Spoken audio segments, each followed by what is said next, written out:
야, 쫄리냐?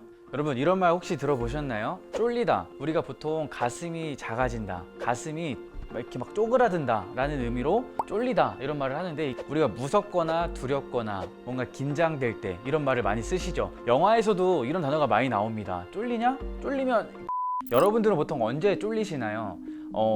무서운 영화를 볼 때? 아니면은 놀이동산에 가서 무서운 놀이기구를 탈 때? 아니면은 귀신의 집 같은 데 있잖아요, 무서운데. 그런 데 들어갈 때 혹시 쫄리시나요? 밤에 혼자 걸을 때도 가끔 쫄릴 때 있죠. 근데 혼자 걷는데 심지어 거기에 무덤이 있어, 공동묘지가 있어요. 그럼 많이 쫄리게 되죠. 그리고 또 언제 쫄릴까요? 엄마 몰래 학원을 땡땡이 쳤는데 엄마한테 전화가 오는 거야. 그때 쫄리죠. 내가 어제 하루 종일 그냥 놀기만 했는데 다음날 학교 딱 가보니까 그날이 중간고사였던 거예요. 와, 그때 진짜 얼마나 쫄릴까. 제가 쫄았던 그런 기억이 하나 있는데요. 언제냐면 아주 어렸을 때예요. 아주 어렸을 때 엄마 손을 잡고 사람들이 많이 이렇게 돌아다니는 길거리를 간 적이 있어요. 엄마 손을 잡고 이렇게 가고 있는데 저쪽에 장난감 파는 가게가 보이는 거예요. 근데 그 가게가 너무 장난감들이 재밌어 보이니까 나도 모르게 엄마 손을 놓치고 그 가게로 저도 모르게 이렇게 막 뭔가에 홀린 듯 간 적이 있어요. 그래서 한참 동안 그 장난감을 구경했어요. 이렇게 애기들이 타고 다니는 전동식 자동차 있잖아요. 그런 거였거든요. 와, 재밌겠다, 우와 하면서 저걸 보다가 제가 너무 사고 싶어서 엄마한테 엄마 나 저거 사주세요 이렇게 했는데 아무 대답이 없는 거예요. 엄마 하고 주변을 이렇게 두리번거렸는데 엄마가 없는 거예요. 그 거리에 사람들은 굉장히 많았고 여기가 어딘지도 몰라. 그 복잡한 길거리에 저는 혼자 남게 된 거예요.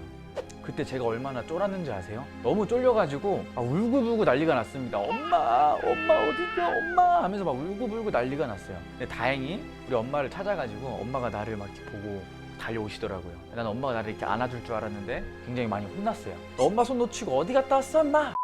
그때 저는 제가 미아가 되는 줄 알았어요. 와, 이대로 엄마를 잃어버렸구나. 와, 이대로 난 혼자가 되는구나. 그런 생각 때문에 많이 쫄았던 기억이 갑자기 납니다. 제가 왜 갑자기 쫄았다, 무섭냐 이런 이야기를 하냐면요, 오늘 여러분들한테 소개시켜주고 싶은 사람이 성경에 나오는 인물인데 그 인물이 굉장히 지금 쫄아있는 상태예요. 엄청 쫄리는 상태에 있던 그 사람의 이야기를 여러분한테 해드리려고 합니다. 그 사람의 이름이 무엇일까요? 바로 맞아요. 맞긴 뭘 맞아. 누군지 말도 안 했잖아요. 바로 여호수아입니다.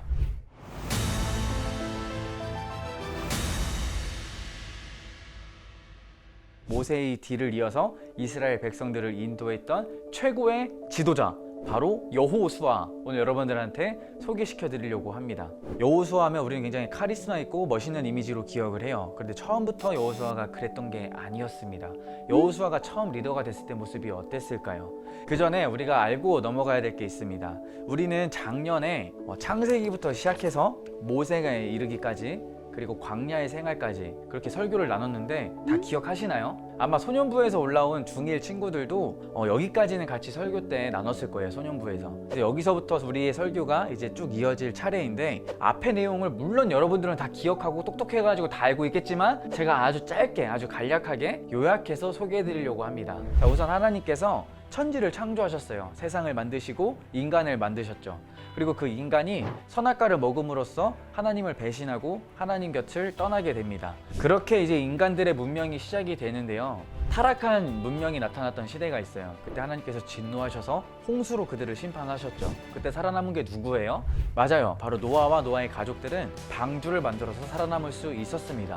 그리고 그 뒤에 다시 문명이 발달하기 시작을 해요. 그러다 무슨 일이 일어났어요? 우리도 하나님처럼 높아지자 라는 생각에 바벨탑을 짓게 됩니다. 바벨탑을 짓다가 결국 그들은 언어가 흩어지는 저주를 받게 되고, 그렇게 세계 곳곳에 뿔뿔이 흩어지게 됩니다. 그러다가 드디어 하나님께서 아브라함을 부르시는 장면이 나오죠. 아브라함을 불러서 아브라함을 통하여, 아브라함의 자손을 통하여 하나님의 나라, 하나님의 백성을 이루시겠다라고 약속을 하십니다.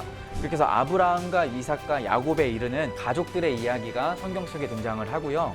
이 야곱의 자식들이 애굽에서 살게 됩니다. 왜냐하면은 기근이 들어가지고 먹을 것이 없었기 때문에 애굽에서 함께 먹고 살게 됩니다. 근데 그로부터 시간이 지나면서 애굽은 점점 이들을 노예로 삼기 시작을 해요. 이스라엘 백성은 애굽의 노예가 되어서 하루하루를 맨날 일하고 핍박받고 억압받으면서 고통 속에 살게 됩니다. 그것을 차마 두고 볼 수 없었던 하나님께서 모세를 애굽으로 출동시킵니다. 모세가 등장하고 하나님의 10가지의 재앙이 애굽에 퍼붓게 되는 거죠. 그래서 애굽은 하나님의 재앙을 받고 결국 두 손 두 발 다 들고 이스라엘 백성들을 보내주게 됩니다. 그렇게 이스라엘 백성들은 자유를 얻고 애굽에서부터 탈출해서 이제 자기의 자유를 찾아가면 되는데 문제가 뭐였냐면요, 그들을 기다리는 건 바로 광야 사막이었다는 거예요.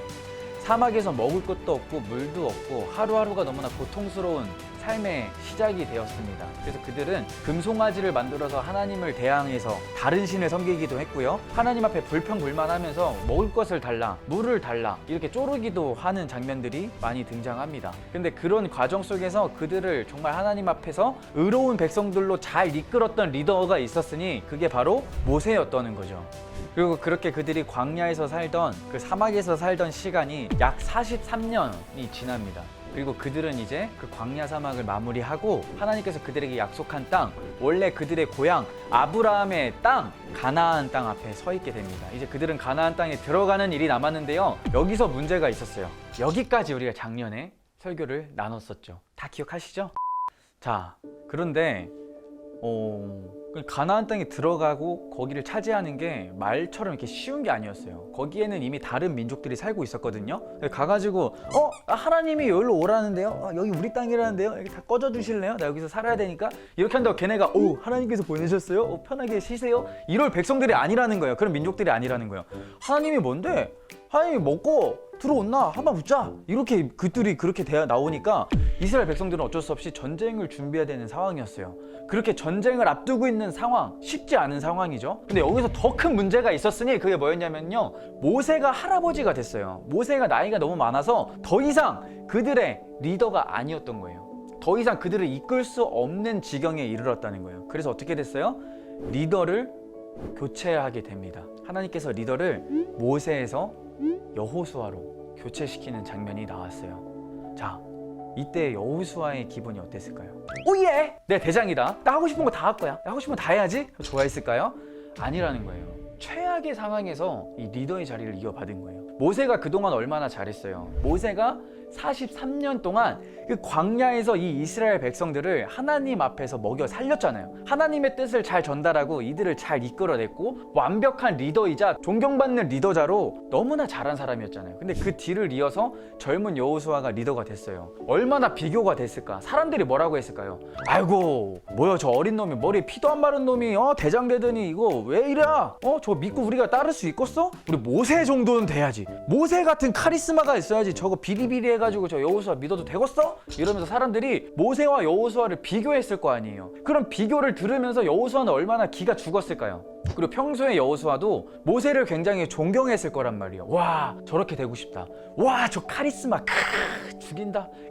지린다. 와, 저런 모세 같은 사람이 되고 싶다. 아무리 어려운 일이 만나고 아무리 두려운 상을 만났어도 모세는 단 한 번도 기죽지 않고 하나님 앞에서 당당했던 리더였잖아요. 그런 모세가 얼마나 든든하고 의지가 됐고 존경했을 거란 말이에요. 여호수아는 그렇게 존경하던 모세를 봤는데 이제는 그 자리에 자기가 됐다는 거예요. 사람들이 자기에게 엄청난 걸 기대하고 있어요. 모세와 자기를 비교하고 있어요. 그런데 자기는 자신이 없어요. 나는 모세처럼 잘할 자격이 없는데, 나는 준비되지 않았는데, 나는 모세처럼 카리스마도 없고 모세처럼 능력도 없고 나는 잘하는 것도 없고 부족한 거 투성인데 내가 과연 모세처럼 이 백성들을 하나님 앞에서 잘 이끌 수 있을까? 그런데 지금 전쟁이 코앞에 있는 거야. 거기서 얼마나 또 떨렸겠어요. 얼마나 쫄렸겠어요. 지금 나는 전쟁을 지휘해야 되는데 내 판단과 내 선택에 의해서 나의 백성들이, 하나님의 백성들이 수없이 죽어나갈 거란 말이에요. 나의 판단과 나의 선택이 실수라고 한다면 수많은 백성들이 나의 그 실수로 인해 죽게 될 상황,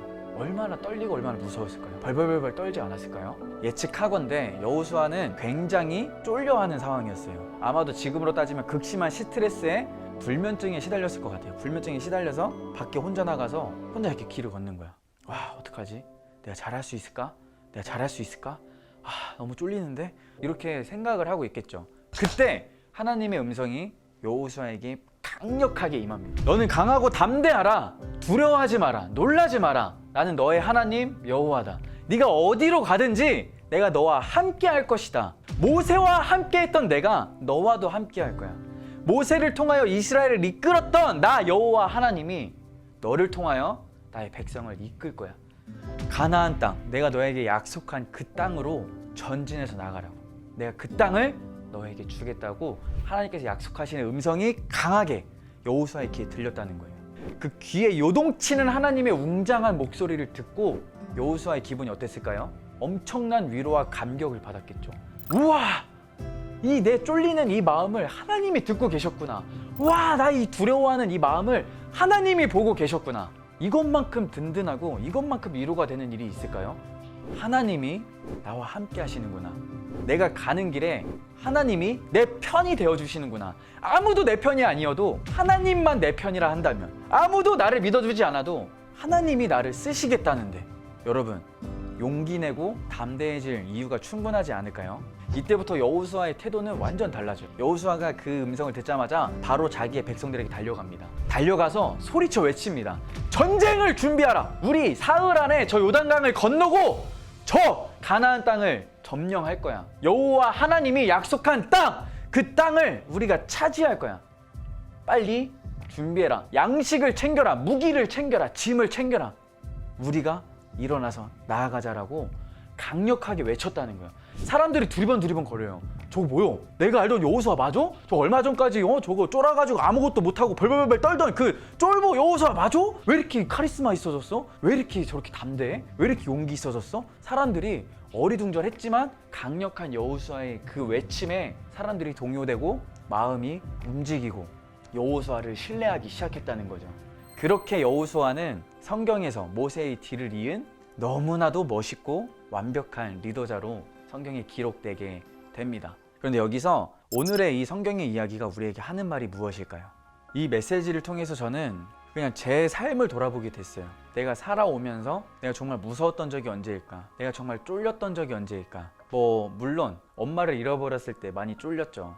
그런데 그거보다 내 인생에서 내가 자신감이 없어졌을 때, 내 앞에 무슨 일이 펼쳐질지 모를 때, 지금 뭔가 내 인생이 변화를 맞이하고 나는 뭔가 도전을 해야 되는 상황인데 나는 능력이 없고 나 스스로 자신이 없을 때, 그럴 때 저는 굉장히 쫄리더라고요.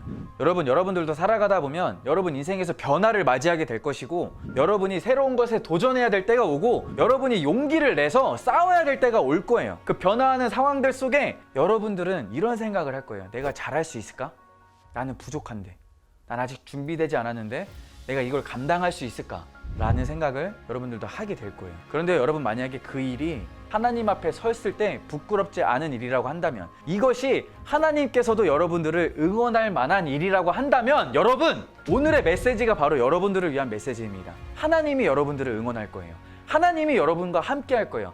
너는 강하고 담대하라. 두려워하지 말고 용기 내라. 놀라지 마. 내가 너와 함께 할 거야. 하나님이 여러분들에게 말씀하고 계신다는 거죠. 여러분, 다른 사람들이 여러분들을 안 믿어줘도, 다른 사람들이 야, 네가 그걸 할 수 있겠냐? 야, 니까짓 게 그거 되겠어? 야, 지금 시작해서 또 언제 그걸 하려 그래? 더 열심히 하는 애들이 세고 셌는데 네가 그렇게 해서 되겠어? 수많은 사람들이 여러분들을 길을 죽일 거예요. 수많은 사람들이 여러분들과 다른 사람을 비교하면서 여러분들의 자신감을 팍팍팍팍팍 깎아내릴 수도 있어요. 근데 여러분, 다 필요 없어, 그런 거. 하나님만 여러분 편이라고 한다면, 하나님이 여러분들과 함께 한다고 한다면, 하나님이 나와 함께 하는 것만큼 더 든든한 건 없잖아요. 여러분들이 어떤 삶의 변화를 만나든, 어떤 삶에서 어떤 도전을 직면하든, 여러분 용기 내어 주십시오. 하나님께서 여러분과 함께 하십니다. 여러분, 강하고 담대하십시오. 하나님께서 그 강하고 담대한 마음 가운데 여러분들에게 함께 하실 것입니다. 오늘 이 여호수아의 메시지가 여러분들의 인생의 메시지가 되길 간절히 축원하고 축복하겠습니다.